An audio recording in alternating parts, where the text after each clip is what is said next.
pour en parler plus en détail de ce projet de métamorphose de Grand Béribi, nous accueillons en plateau le maire, monsieur Armand Conan. Merci. Bonsoir, bienvenue sur le plateau. Bonsoir Pierre, bonsoir Mélina. Bonsoir monsieur Conan, monsieur le maire. Qu'est-ce qui justifie aujourd'hui ce besoin de repositionner Grand Béribi comme le must des destinations touristiques en Côte d'Ivoire? Ce serait un peu comme demander à des grandes marques pourquoi est-ce qu'elles continuent de faire de la communication, etc. Béribi, c'est vrai, c'est une destination qui est connue, mais en même temps aussi, elle est connue par les habitués, on va dire ça ainsi. Et généralement, comme on le dit, le défi, ce n'est pas forcément d'être au sommet, mais c'est de parvenir à s'y maintenir. Et aujourd'hui, dans ma vision et celle de mon équipe, c'est lorsque les Ivoiriens ils pensent tourisme, automatiquement, qu'ils pensent Grand Béribi. Ça, c'est ma vision. Alors, pourquoi cela? Je fais, j'allais dire, partie des Ivoiriens qui pensent que le tourisme est la meilleure alternative en termes de développement de notre pays.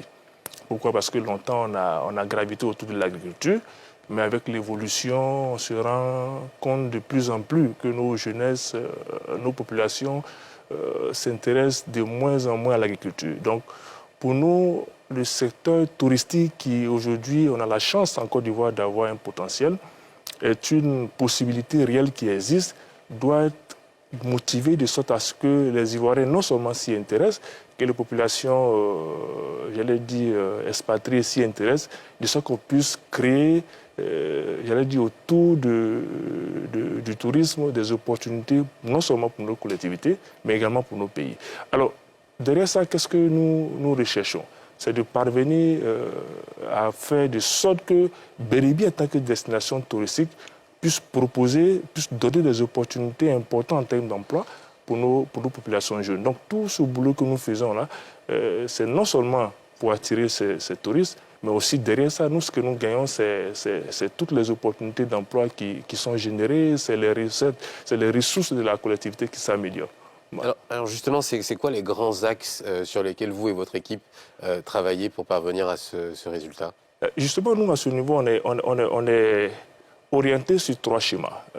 Première des choses, déjà, la ville, même la commune en tant que telle, qui depuis, j'allais dire longtemps, a connu un petit retard de développement.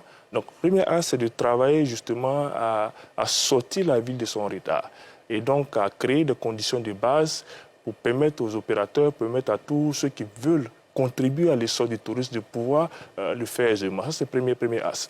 Mais à ce axe, on coupe la communication que nous faisons sur Grand Béribi. Aujourd'hui, on communique beaucoup sur Grand Béribi, on informe les Ivoiriens. On essaie de leur faire comprendre qu'écoute, il y a quelque chose de beau qui existe, il y a une belle cité naturelle qui est là, dans laquelle vous pouvez venir visiter. Donc ça, c'est un second axe. Et naturellement, le dernier axe, c'est attirer les investisseurs. Parce qu'aujourd'hui, à Béribi, c'est vrai qu'on a le potentiel. En même temps aussi, il reste beaucoup, j'allais dire beaucoup à faire en termes d'hôtellerie, en termes d'infrastructures qui pourraient vraiment être des points d'accueil de nos visiteurs. Donc, ce troisième élément constitue le point stratégique sur lequel nous essayons de travailler. Donc, dans un premier temps, on développe notre ville. Ensuite, on communique de façon couplée pour orienter la destination. Et puis ensuite, attirer les investisseurs pour qu'on puisse amorcer ce développement en son ensemble. Justement, en termes d'hôtellerie, en termes aussi d'infrastructures, c'est vrai que pour se déplacer donc vers Grand Béribi, ça demande aussi un budget. Donc il y a les frais de transport, il y a aussi les frais pour se loger, pour se nourrir. On trouve que c'est cher pour y aller, concrètement. Qu'avez-vous prévu peut-être pour remédier à ce problème, pour toucher le maximum de personnes? Alors, cette question, parfois, on l'entend beaucoup, la destination est chère, mais c'est un problème national. Le tourisme en Côte d'Ivoire, quoi qu'on dise, malheureusement, il est cher. Mais vous dites que vous voulez justement que ce soit plus inclusif. Justement, j'en viens. Le tourisme est cher de façon globale en Côte d'Ivoire. Et on a la chance d'avoir une classe moyenne qui se développe, qui est intéressée par visiter notre pays. Et déjà, quand tu prends une destination comme Béribi, c'est une question de loi de marché, l'offre et demande. Vous avez des infrastructures hôtelières qui existent, mais qui ne sont pas forcément en nombre par rapport à la demande. Aujourd'hui, même quand vous prenez les hôtels de Bérébi, pour ceux qui souhaitent passer des vacances de fin d'année, ce n'est même pas évident que vous ayez une chambre. Généralement, les gens bookent une année avant.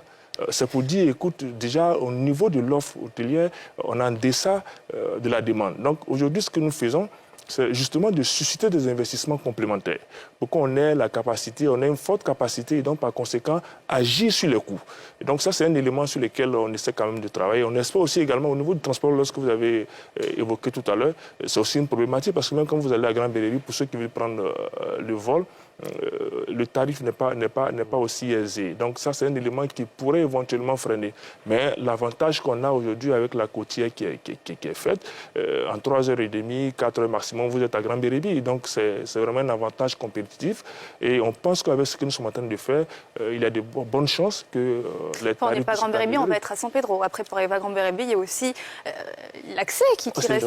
mais ça, c'est excellent, la route est faite maintenant. Donc Grand Bérébi, San Pedro, c'est pratiquement 20 minutes. 15-20 minutes, vous êtes à Grand Bérébi. Okay. Donc, c'est un avantage d'y être. Et justement, cette réflexion de la côtière, elle change la vie. Une fois qu'on est dessus, qu'on l'a pratiqué, le temps de transport est réduit.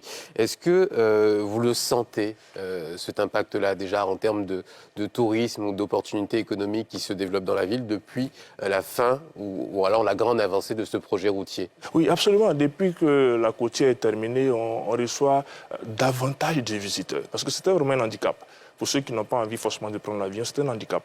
Et les gens, ils vont en famille, en couple, en groupe d'amis, par la côtière. Comme je dis, en 3h30, vous êtes à Grand Bérébi quasiment. Donc aujourd'hui, depuis que la côtière est terminée, le tourisme à Grand Bérébi a connu vraiment une véritable augmentation. Généralement, nos hôtels affichent complets. C'est une bonne chose. C'est pour dire que les Ivoiriens avaient envie de découvrir cette ville-là. Du fait que, bon, écoute, c'est la première aire maritime protégée de Côte d'Ivoire. Et comme je le disais tantôt, on est un peu différent en termes d'offres par rapport aux autres cités. Ce n'est pas qu'aller dans un hôtel, séjourner, manger, aller à la piscine. Non, Bérébi offre mieux que ça. En plus de ça, vous avez tous les sites touristiques que nous avons là-bas. C'est la première aire maritime protégée de Côte d'Ivoire.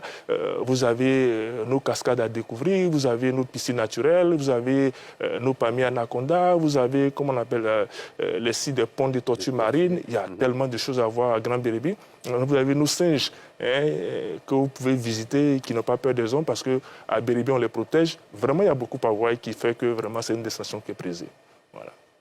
Alors, on en parlait, on en discutait en off, vous aviez le sentiment parfois que les retombées du tourisme ne profitaient pas assez aux populations locales. Quelle est votre vision à ce sujet-là? Comment est-ce que vous comptez faire pour que justement ce nouveau dynamisme-là, autour de votre ville, votre région, profite aux populations locales?